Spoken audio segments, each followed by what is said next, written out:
હાય જય શ્રી કૃષ્ણ મિત્રો, welcome to my TKV Patel channel. આપનું સૌનું હાર્દિક સ્વાગત છે મારી આ ચેનલમાં. આજે હું ફરીથી એક નવો વિડીયો લઈને આવી ગઈ છું કે જે વિડીયો છે આપણે હોલિકા દહનનો. આપણે હોળીનું મહત્ત્વ સૌ બધા જાણીએ જ છીએ કે હોળીનો તહેવાર આવી ગયો છે. કાલે આપણે હોળી હતી, આજે ધૂળેટી હતી.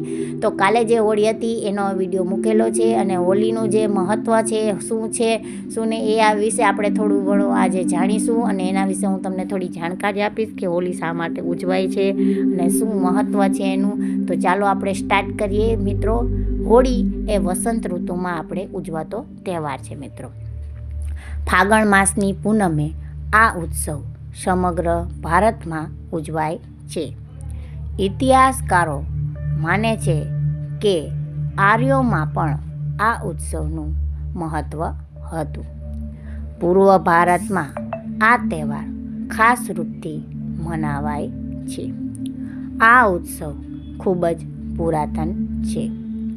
ખાસ કરીને જૈમિની પૂર્વ મીમાંસા, કાવ્યસૂત્ર, નારદ પુરાણ, ભવિષ્ય પુરાણ ઉપરાંત હસ્તલિપિયા ગ્રંથમાં પણ તેનો ઉલ્લેખ મળી આવે છે.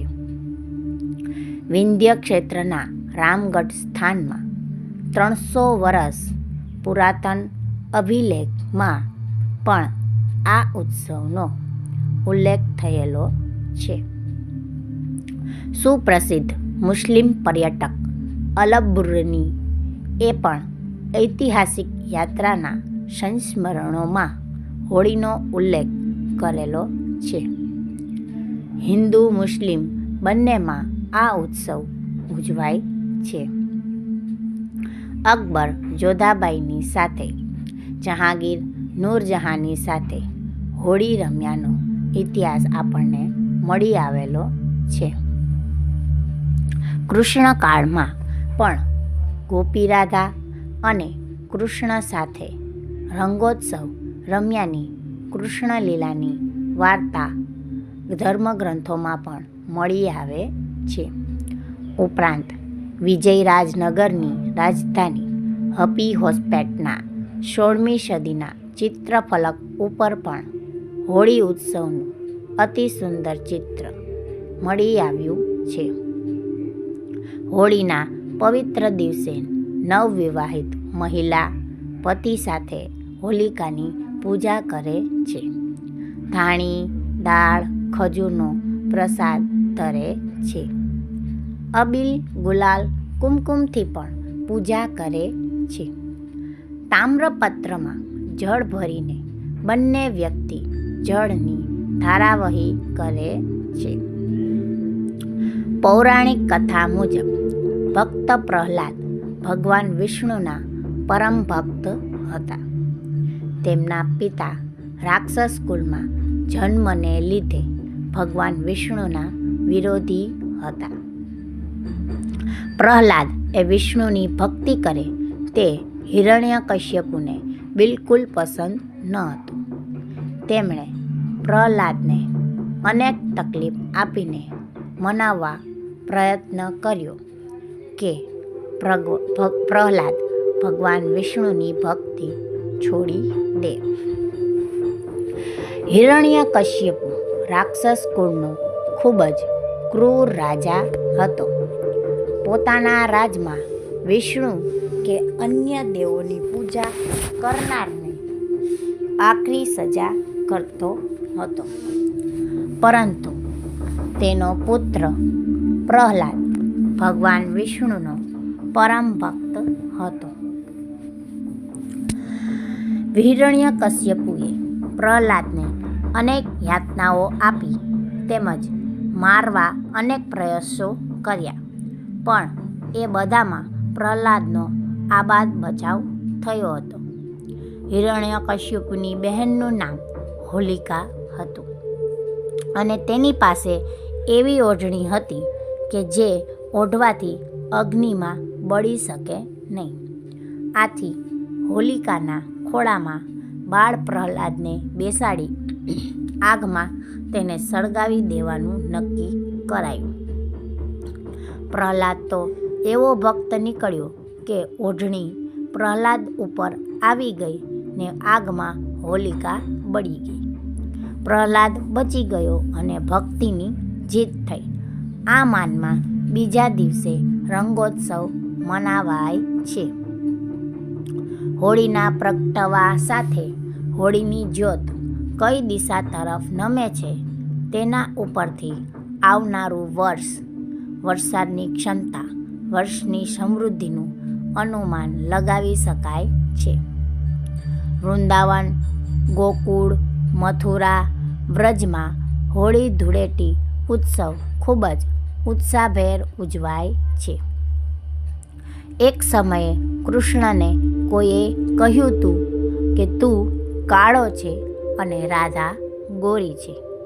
તેથી માતા યશોદાએ કહ્યું કે બેટા, તું રાધાને રંગથી રગડી નાખ.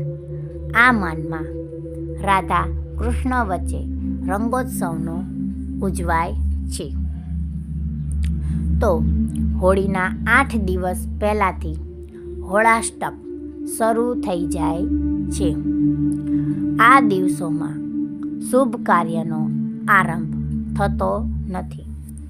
ધૂળેટીથી પુનઃ શુભ કાર્યનો આરંભ થાય છે. વસંત ઋતુમાં દિવસે ગરમી અને રાત્રે ઠંડી એમ બેવડી ઋતુનો અનુભવ થાય છે. આ સમયે બેક્ટેરિયાનો ઉપદ્રવ ખૂબ જ હોય છે. હોળીના દહનથી બેક્ટેરિયાનો નાશ થાય છે. શરીરમાં રહેલા બેક્ટેરિયા પણ હોળીની પરિક્રમા કરવાથી નાશ પામે છે. તો મિત્રો, આ હતું આપણું હોળીનું મહત્ત્વ કે આપણે શું કામ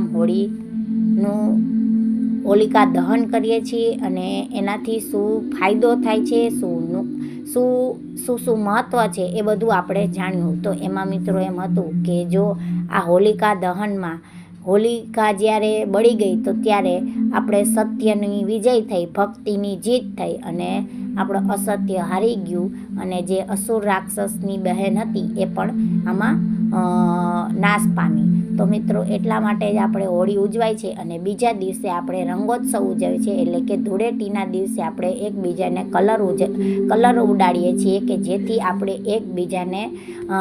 એકબીજામાં ભળી શકીએ, આપણે એકબીજામાં સરખા છીએ. એ રીતે આપણે હોળીનો તહેવાર મનાવીએ છીએ. મિત્રો, આમાં કોઈ પણ નાત જાતનો ભેદભાવ રહેતો નથી અને નાત જાતના ભેદભાવ ભૂલીને આપણે બધા એકસાથે હળી મળીને આ હોળીને ઉજવીએ છીએ અને એકબીજાને કલર ઉડાડીએ છીએ કે જેથી કરીને આપણા બધા વચ્ચે પ્રેમ એક સમાન જળવાઈ રહે. મિત્રો, એટલા માટે નાનાથી માંડીને મોટા સહિત બધા જ આ તહેવારને ઉજવે છે. મિત્રો, નાના બાળકોને તો હોળીમાં ખૂબ જ મજા આવે છે, કારણ કે એ નાના બાળકો તો કલરની પિચકારીઓ લઈ અને કલરની ડોલો ભરીને એકબીજા ઉપર ઉડાડે છે અને આવી જ રીતે રંગનો ખૂબ જ સરસ મજાનો તહેવાર ઉજવે છે. અને મિત્રો, એવું કલરની સાથે શ્રીનાથજી અને બીજે બધે પણ હવેલીઓમાં પણ ફૂલડોલનો ઉત્સવ પણ ઉજવાય છે કે જ્યાં હોલિકા દહનના બીજે દિવસે ફૂલડોલનું મહાત્મ્ય હોય છે કે ફૂલડોલ ઉત્સવ ઉજવાય છે અને ત્યાં પણ હોળીનો તહેવાર પણ ઉજવાય છે. ત્યાં પણ એકબીજા ઉપર હવેલીઓમાં કલર ઉડાડીને આ તહેવારને ઉજવે છે, કારણ કે મિત્રો, કૃષ્ણ ભગવાનને રંગનો તહેવાર ખૂબ જ ગમતો હતો, હોળીનો તહેવાર ખૂબ જ ગમતો હતો, એટલા માટે એવું જ હતા. તો મિત્રો, આવા જ અમારા વિડીયો જોવા માટે અમારી ચેનલને લાઈક કરજો, શેર કરજો અને સબસ્ક્રાઈબ કરજો અને બેલ આઇકન દબાવવાનું ભૂલતા નહીં. તો મિત્રો, ફરીથી આપણે નવા વિડીયો સાથે મળીશું. ત્યાં સુધી સૌને મારા જય શ્રી કૃષ્ણ, આવજો, ટાટા અને બાય અને હેપી હોલી બધાને. મિત્રો, અત્યારથી જ હું કહી દઉં છું બધાને કે happy Holi and happy Dhuleti. મિત્રો, ટાટા, બાય બાય.